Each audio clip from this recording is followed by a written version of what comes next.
你来当家。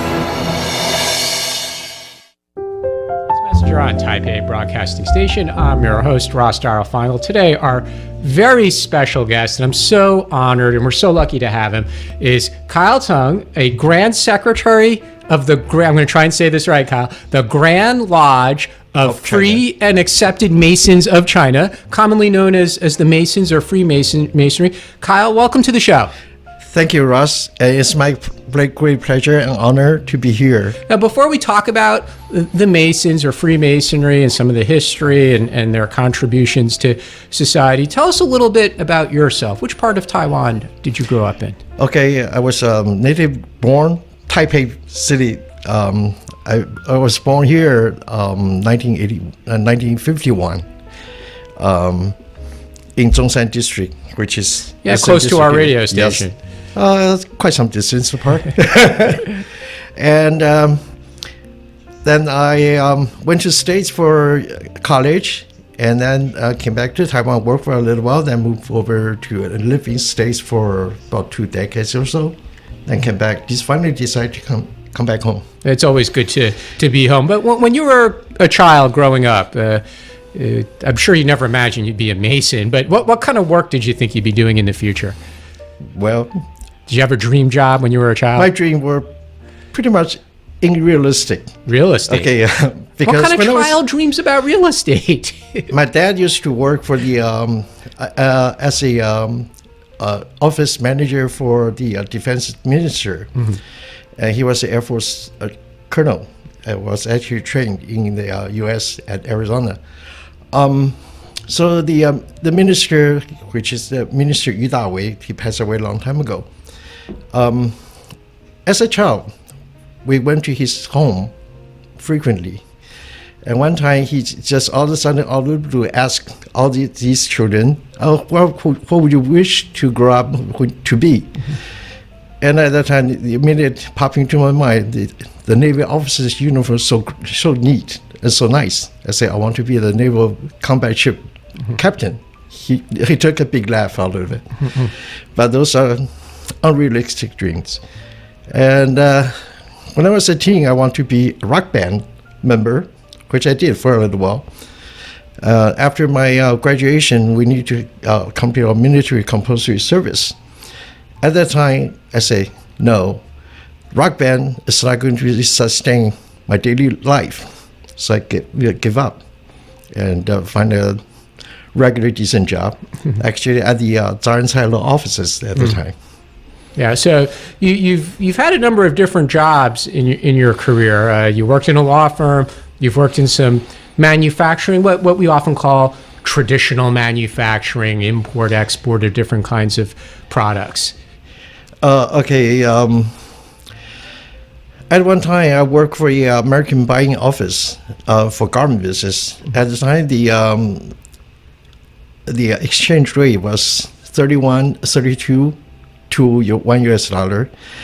And if you remember, in probably 1980, late 88, the exchange rate jumped from 32 down to 26, I believe. And there's no way that we can ship any merchandise out. So we closed down the branch office. At the time, I also met my ex-wife. So finally decided I want to go to States. So you've seen a lot of changes in the Taiwan economy during your business career. And being a leadership of the Masons, you get to interact with a lot of people from different companies, different industries, different ages. When you look back on your varied experiences, what's the biggest change you've noticed in Taiwan over the past, say, 30, 40 years? The biggest changes? Well, in the past, probably we were more focusing on as an OEM factory and just to manufacture goods and for the foreign buyers. And to that time, they were kind of lack a long-term or overall vision that this is not going to be for good. And at that time, they lose their timing to start to developing some of their own products. And due to one fact, I think it's still happening today. the entrepreneurs in Taiwan doesn't really incline to do much of the R&D investments for their future. Well, take for instance, education will be the investment for our children for their future, and they don't have that kind of concept in mind, unfortunately. And how do you approach that in your work with the Masons, though? I mean, how do you spread this message to your members, that they need to go out into society and encourage these kinds of positive changes, like in education reform? Well, these are the kind of the conversation we only discuss in our social gathering. And we don't talk about this kind of topics in our regular Masonic meetings. But through my experience from the my life of the Masonry, I did learn quite a bit, which will benefit to my career, and even to the way how I treat person or people, to my family as well.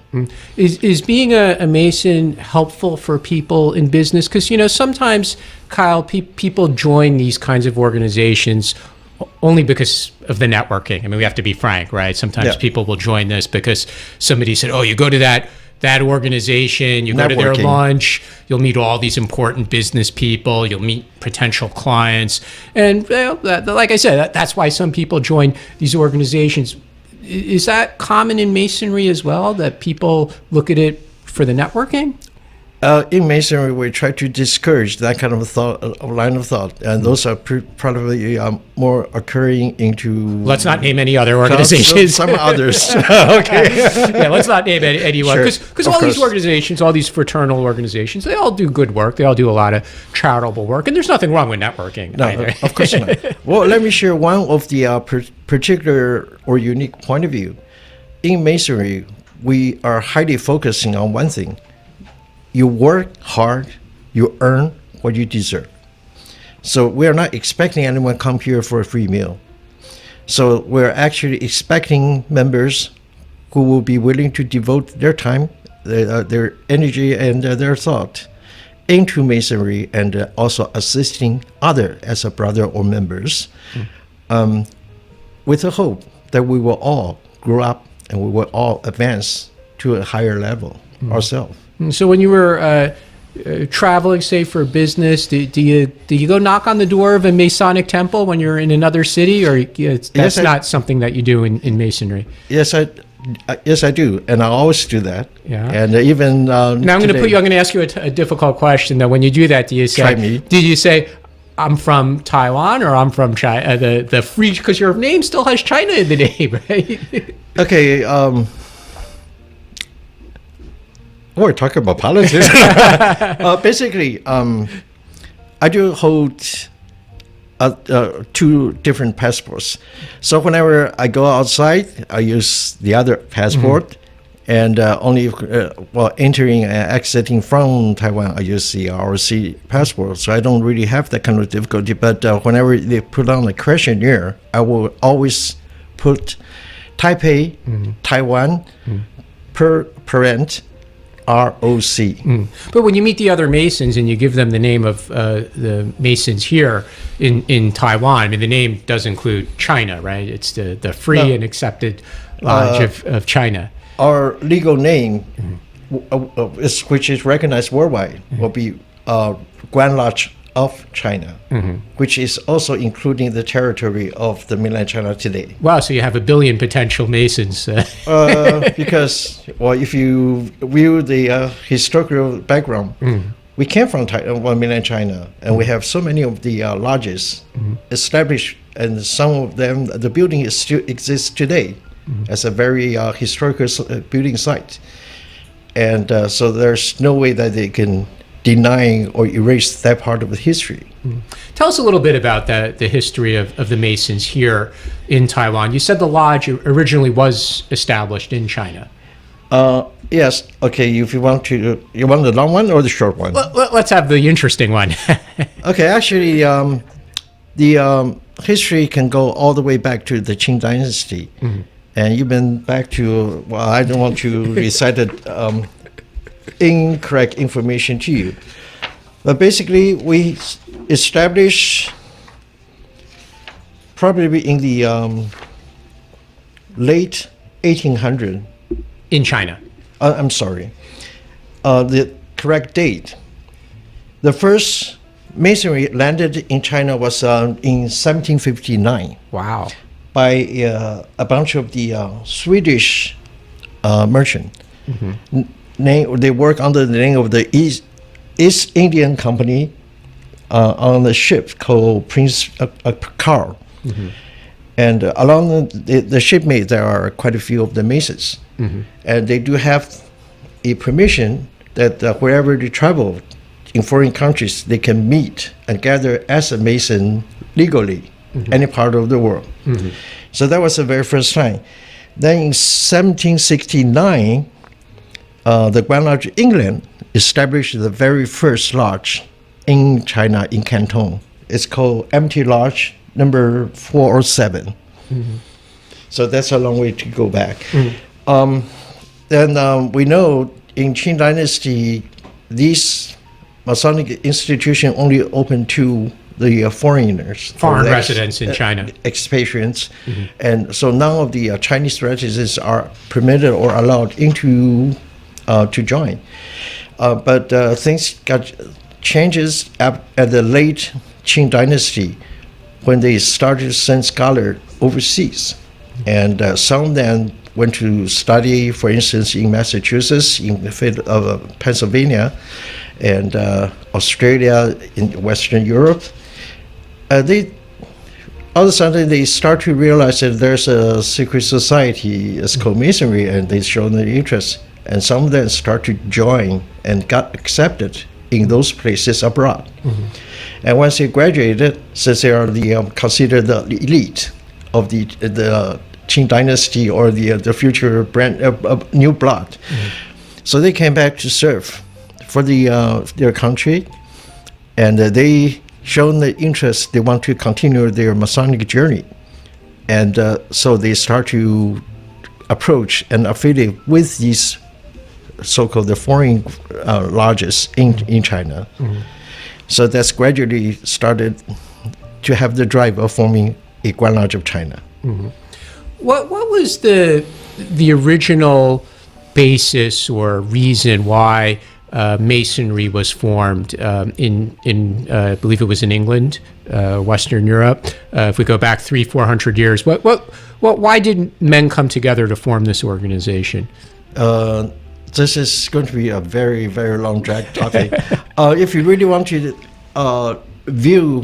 get an overall picture, you probably need to get an understanding about the origin of the Freemasonry, and also there are different time stage for the changes, and they can be divided into three major stages, and then it came to the latter part, which is as you mentioned, the Masonry in English Isles, and namely England, Scotland, and Ireland. The Masonry started long before the existence of the Grand Lodge of England, but they are now organized under one Grand Lodge, so they are basically operating individually. And only after 1777, it started to form the very first Grand Lodge, which is Grand Lodge of England. Then shortly after, within the same year, the Grand Lodge of Ireland started their own Grand Lodge. And then all of a sudden we have a so-called more like a grand institution that can organize and to draw a plan for all the Blue Lodges, which in the past were you run your way and I run my show. And all of a sudden they start to form into a unified situation. And then all of a sudden it came to be well known worldwide. So, what were some of the activities? You said they became to be well known worldwide. But going back in time, 200, 300 years, what were the Mason lodges known for as far as activities? When people thought of the Masons historically, what kind of activities were they associated with? Okay, if you don't mind, may I draw all the way along back to a very, very long time ago? Sure. Masonry probably, according to their quote-unquote religion, started either during the era of building of the King Solomon Temple, which is a religion, and or most likely were during the medieval term during the Crusade era. If you think about in the Western history, during that time, all of a sudden, out of the blue, when the Pope called for the Holy War, and each of the small area, because at the time, the entire Europe is divided into small kingdoms, not like what we imagine today. Every kingdom has some of the form of the Masons, which they are. Today, we consider them stonemasons. They form into a well-organized team, and in part, they were the armed forces, and in part, they are aiding and assisting all the travelers all along from the Europe to Jerusalem, and assisting them, helping them, and guiding them, and also offer protection of their wealth. So these are forming out of the small Masons' lodges, and when they work, they do carry their instrument for working. For instance, breaking the stone or cementing with the trowel. And on the other side, they carry a sword, which is protect themselves and protect their life, their wealth, and also protecting the others. So that's an aid and assist of the needed people. So with that kind of concept, gradually we have formed a very first fraternity in the world, according to the one that we can trace on document. I believe that was in 1050 something, and it's called the Order of Knights of Jerusalem. And they're a well-organized team, and they have all the members all along on the way from Europe to Jerusalem. And with that kind of concept, after the end of the Kingdom of Jerusalem, all these knights and hospitaller came back to Europe again. But at the time, they started to keep themselves in a more low profile.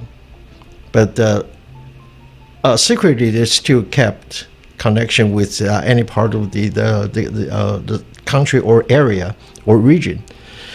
And they have their form of ritual, they have their form of communication, and also they have their form of aid and assist each other for their career and for their education probably, and also for their health protection. It almost sounds like from the legend that you just shared with us that the history of the Masons were kind of blue-collar people who were stonemasons, and they weren't, because he didn't say that they were scholars or priests, highly educated people. Well, we do have priests during the Crusade era, but they are more like the hard laboring type of not the one on the hierarchy.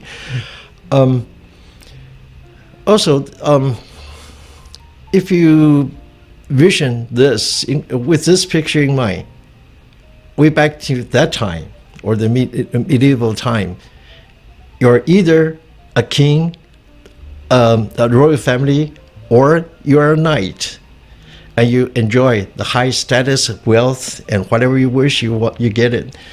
And other will be considered as common people, and they are probably just slightly higher than the status as a slave to those who ever running their kingdom.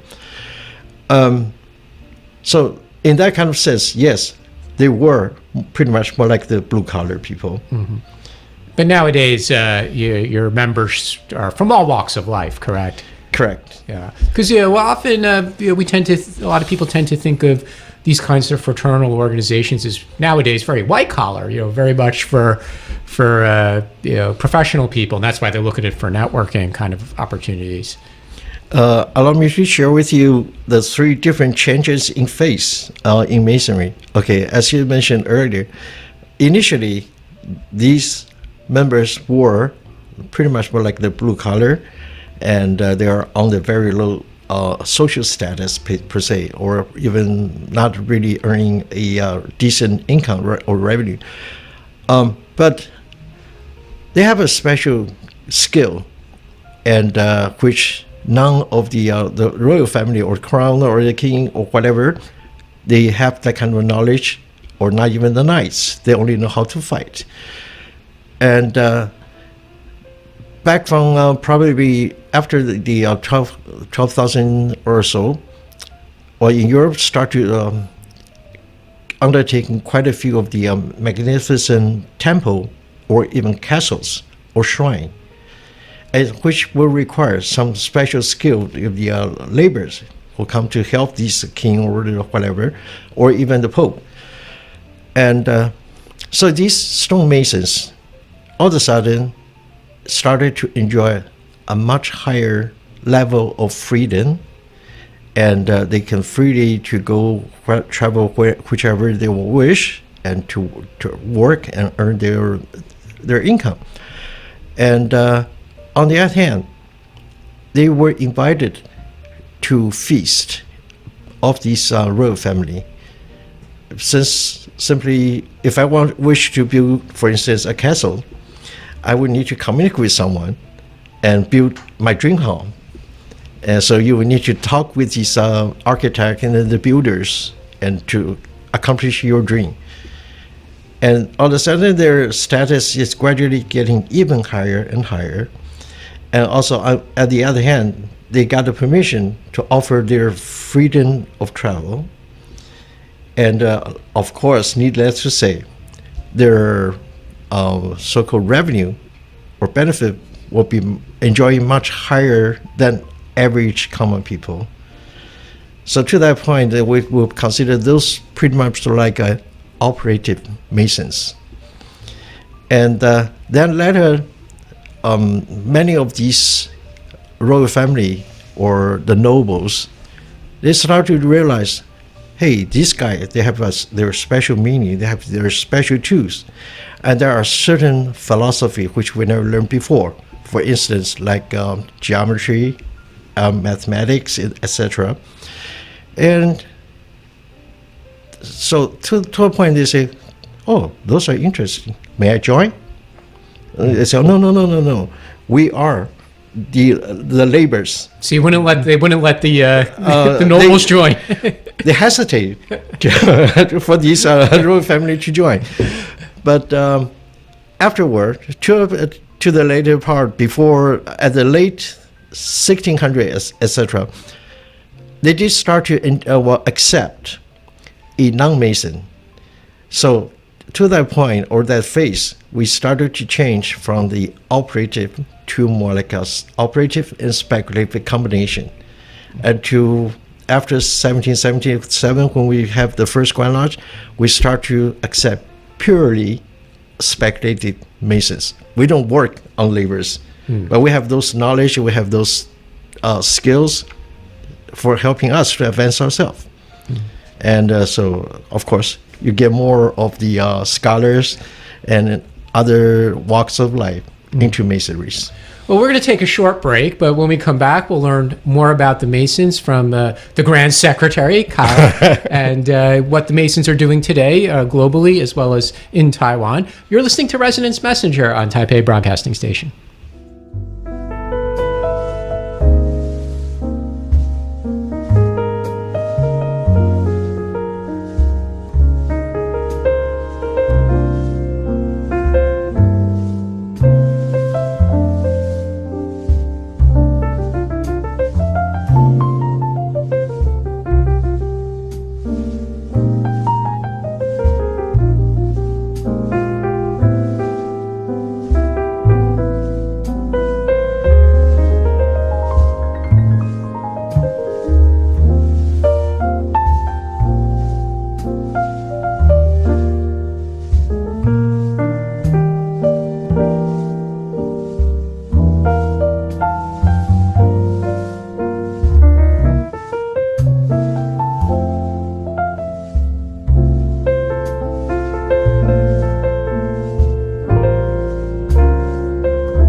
如有长照服务需求、长照特别扣除额问题，请拨打1966长照专线，5分钟内通话免付费。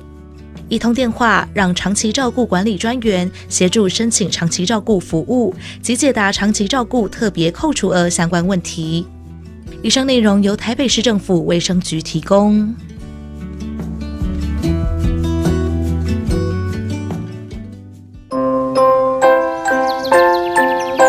爸爸应酬不开车，黄色嘟嘟安全多。应酬喝酒不过量，安全回家最上道。爸爸要平安回家哦。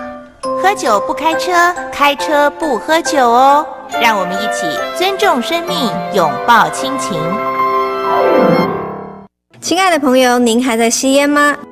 快拿着健保卡到戒烟门诊，或拨打戒烟专线0800636363。提醒您，最近兴起的电子烟、加热烟，因为没有浓浓的烟臭味，就被认为无害。其实已经证实，新兴烟品都有二手烟及三手烟的危害，甚至还有爆炸的风险。我是义工蔡依林，所有烟品都 get out。我拒烟，我骄傲。我是疾管署防疫师陈婉清。防疫期间，如果您是正在居家隔离或检疫的民众，请留在家中或隔离检疫场所，不可随意外出。若您在隔离检疫期间出现发烧、嗅味觉异常、腹泻、呼吸道症状或身体不适，请佩戴口罩，联系卫生局或1922，并依指示就医，不可自行搭乘大众运输。如果您有洗牙、健检等非紧急医疗需求，请先暂缓延后。有政府，请安心。资讯由疾管署提供。我是指挥中心疫情监测组组长周志浩。校园请落实防疫措施，请家长注意，孩子发烧或身体不舒服时，赶快就医，并且在家休息。也请大家共同配合，保持教室通风，使用空调时对角要各开一扇窗。餐点分配请由固定人员执行。打赛前请量测体温，清洁双手，佩戴口罩。搭乘学生交通车或大众运输时，也请记得佩戴口罩。有政府，请安心。资讯由疾管署提供。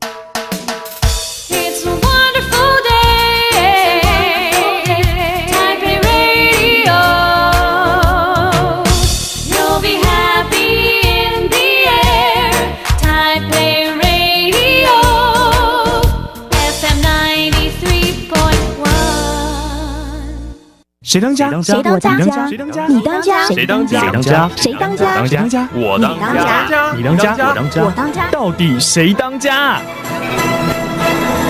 你来当家。 Welcome back to Residence Messenger on Taipei Broadcasting Station with our guest, the Grand Secretary of the Masons in Taiwan, Kail Tseng. Kail, you were telling us before the break about these phases in the history. You said early on, the initial participants, they tended to actually be Masons, people who work with stone. And then over time, as their status in society in Europe, as they were building castles and other things for the nobles and the royals, their status started to rise. And then more prominent people started to join the Masons around the 18th century or so. What was the next phase in the development of Masonry?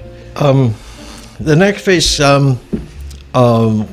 in England and Scotland, which is we consider the original of the modern Freemasons. They exist long time now, even since 1300 something, if I recall correctly, 1305. And then the very first Masonic building exists in Edinburgh, Scotland. That was built completed in 1599, I believe. And then we started to gradually collecting documents. We kept minutes. So prior to that, probably the chances we can only find certain score somewhere, and it might be rotten and unreadable. But ever since we have the form of the traceable lodges in stone buildings, we will be able to obtain historical factual information afterward. And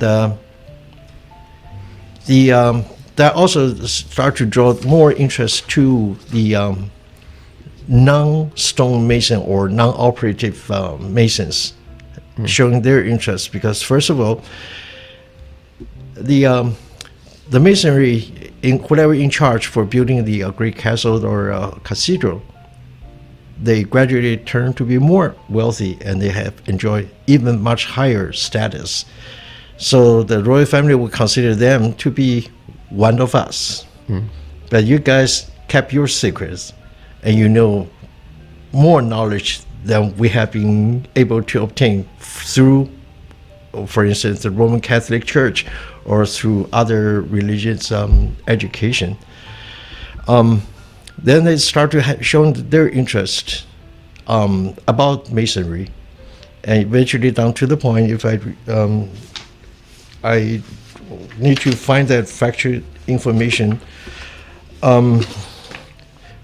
some of the royal families started to ask, may I join? And as I said earlier, at the early stage, the Mason brothers will hesitate. Should we take him or not? I mean, maybe he's a spy. We never know.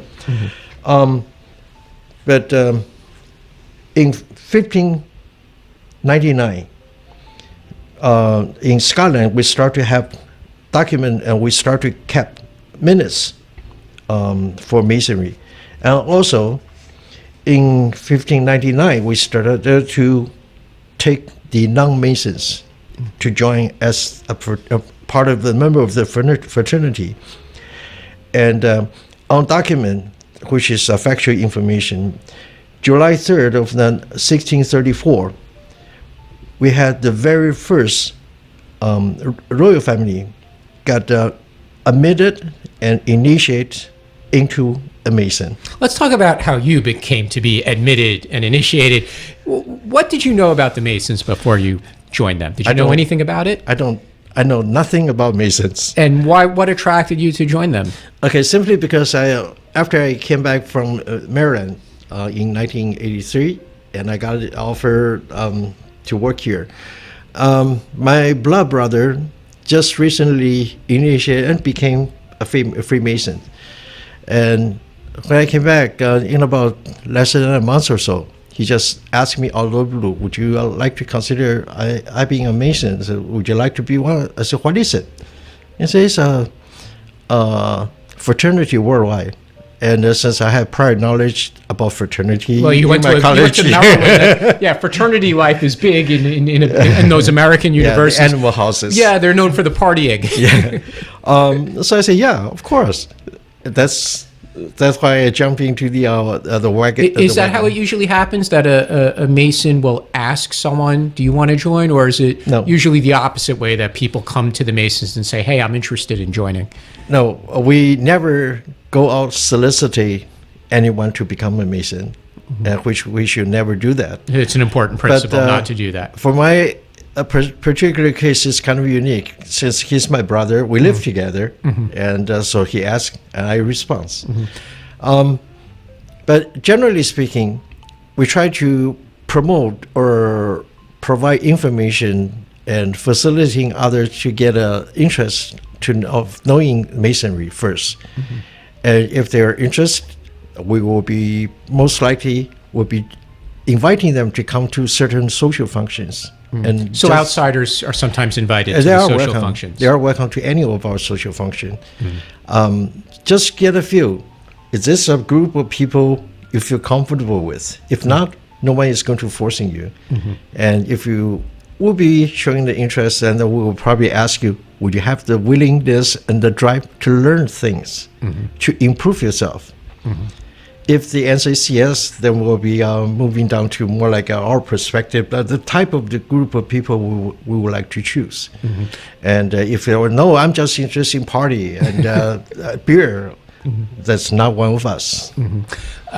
There's three, correct me if I'm wrong, but there's 3 degrees of Masonry. There's the entered apprentice, the fellow craft, and the master Mason. What do these things mean? In a simple language, enterprises, basically, you got initiated, then you come in here, start to learn the basic things. And then afterward, if you can prove you have learned our fundamental principles, then you can move along to the second phase, which is to learn how to apply that to your life, to your work, to your career, to whatever it is. But you still not maybe consider mastering what you have learned. But it's an opportunity for you to start to, what you could say, utilize what you learn and apply to your life. And also at that time, we're also on the side observing their improvement or the advancement. And once they have shown they're skillful or ready for the next phase on, then we'll be moving along to pretty much like a master mason, which is simply, as a master mason, you should be able to master your own life and master all of your personal relationship and master your point of view or perspective socially. Who makes this determination that when a brother, you say promoted, or he moves on from a apprentice to the fellow craft to a master mason? Is there a committee that makes this determination? Well, masonry is probably the most the earliest diplomatic society. We take votes. Okay. Oh, so it's a democratic society. Yes, pretty much. Take a vote. Yeah. So the master masons will vote whether or not someone's ready to become a master mason. Is that how it would work? Each of the stage we will have our vote onto the brother or candidate, and as to are they truly prepared, and are they ready to go on, move on to the next phase. Is there a average number of years it takes a person to move from one phase to the next, or is every person is different? You want to talk about the olden time or the modern day? Well, the modern day. Okay, the modern day, whenever you're ready, we're ready. And in the olden time, you need to be apprentice for minimum 7 years before you can move on to the second phase. And as a fellow or the fellow of the craft, you need to work very hard for probably more than 3 years in order to prove that you're ready. And as a master mason, once you became a master mason, basically that's taking your whole life to prove you are a master mason. So those are we're expecting you do truly work and you do apply what you're being taught, you have been learned into your real life. The Masons you mentioned have a lot of interaction with other Mason lodges around the world. There's this concept that I read about. It's called recognition and regularity. What do these things mean? Regularity basically is whoever follow the original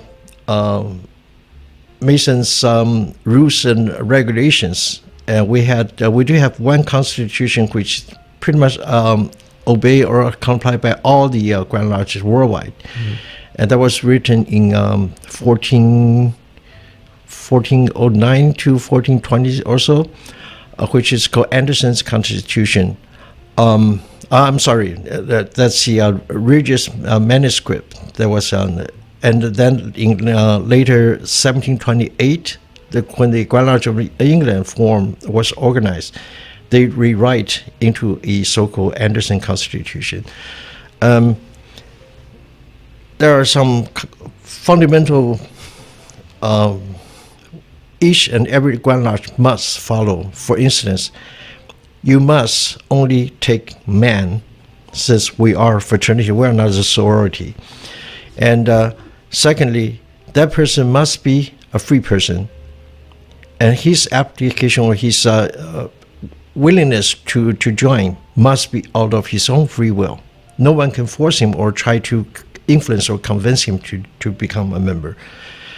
And then lastly, let's see, he must have a religious belief. Doesn't matter which religion. Don't matter whichever the religion, so long as you have a good faith. And religion is basically trying to teach a person to be a better person and to be a nice to your fellow man, to your neighbor, to your country. Is the expectation, though, that the person is active participant in their religion? For example, if they're a Christian, that they go to church every Sunday, or as long as they have a religious belief, that's sufficient? So long as he has a good faith in God, whichever the God that or the terminology in his own religion, we buy it.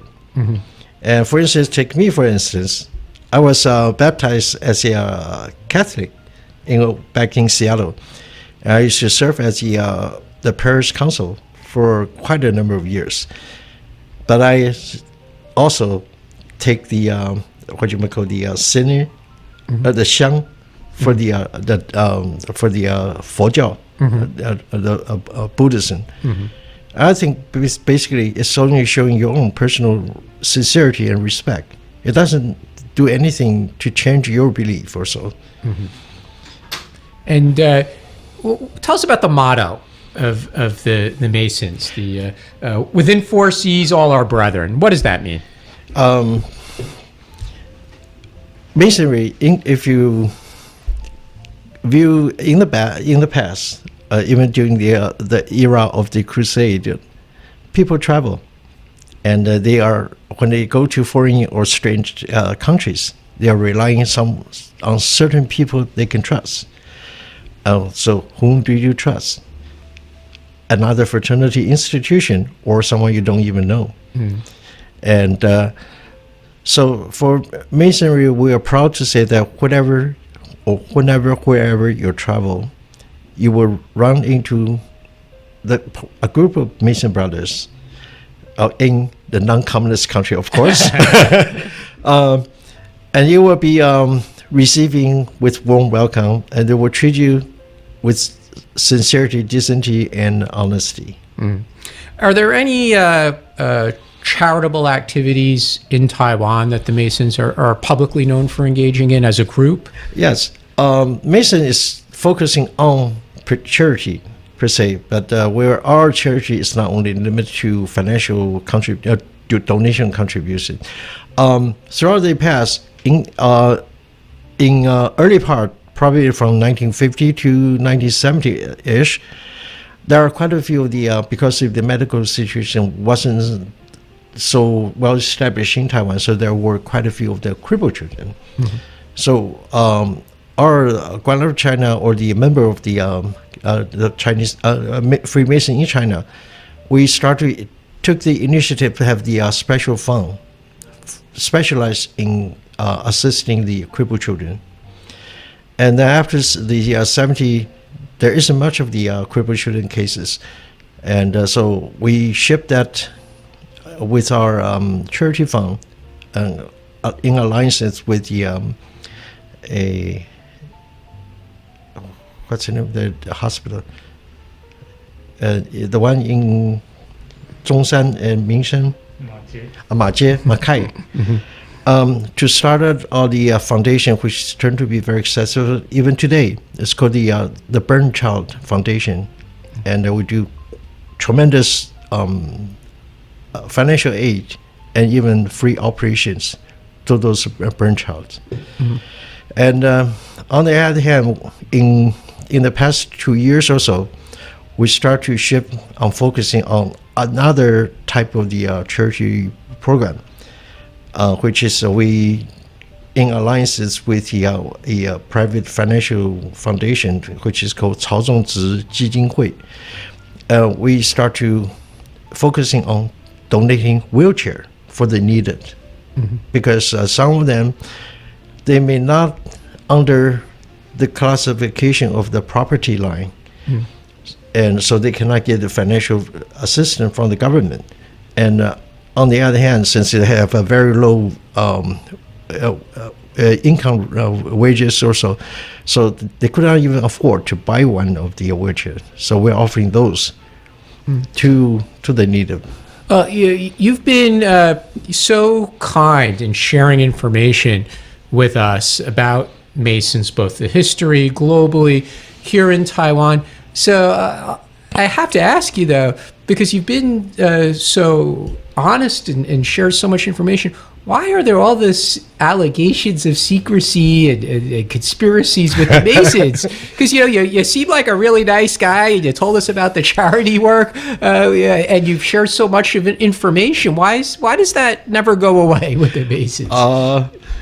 Well, it's a tough question, hard to answer. But may I take one analogy, and I think that will be much easier for you to understand.